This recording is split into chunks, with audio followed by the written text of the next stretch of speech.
Une victoire après une bataille de plus de 20 ans. Audrey Boily, une policière du service de police de Saguenay, s'est rendue devant le tribunal administratif qui lui a finalement donné raison.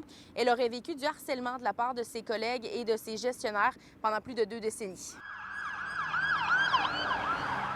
Mme Boily est sur la patrouille depuis le début des années 2000. Lors de la fusion des secteurs en une seule ville, celle de Saguenay, Mme Boily a été transférée du poste de Chicoutimi à celui de Jonquière en obtenant un poste permanent, ce qui l'a mené à être la victime d'insultes, de surnoms et de plusieurs rumeurs de la part de ses collègues. Jusqu'en 2021, Mme Boily a été mise en arrêt de travail à plusieurs reprises. Selon les professionnels de la santé qu'elle a consultés, son anxiété et ses signes de dépression le seraient liés à son environnement de travail. Le TAT a finalement conclu qu'elle pouvait recevoir les prestations prévues par la loi sur les accidents de travail et les maladies professionnelles. J'ai tenté de parler à la victime qui a décliné mon offre d'entrevue. Elle m'a mentionné par texto que son employeur est furieux et qu'elle craint de grandes représailles si elle décide de sortir publiquement dans les médias. La situation que vit Audrey Boily n'est pas un cas isolé. Accès Travail Femmes confirme que des femmes encore aujourd'hui vivent des difficultés au sein de travail non traditionnels.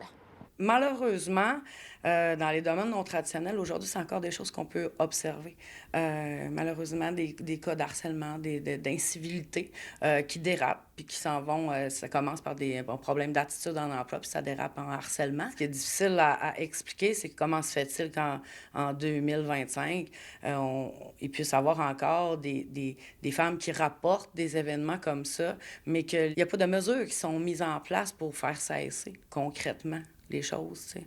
Le service de police a refusé de m'accorder une entrevue. Du côté de la ville de Saguenay, on a accepté de me mentionner quelques mots.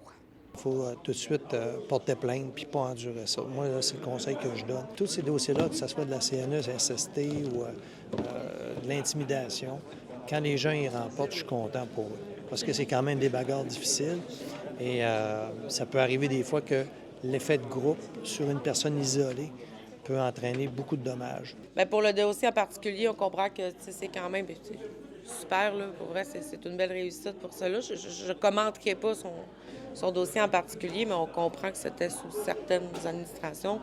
Si vous souhaitez exercer un métier dans un milieu non traditionnel, vous pouvez être accompagné et conseillé par un organisme comme celui d'Accès Travail Femmes. À Saguenay, Frédérica Fortin-Foster pour Nouveau Info.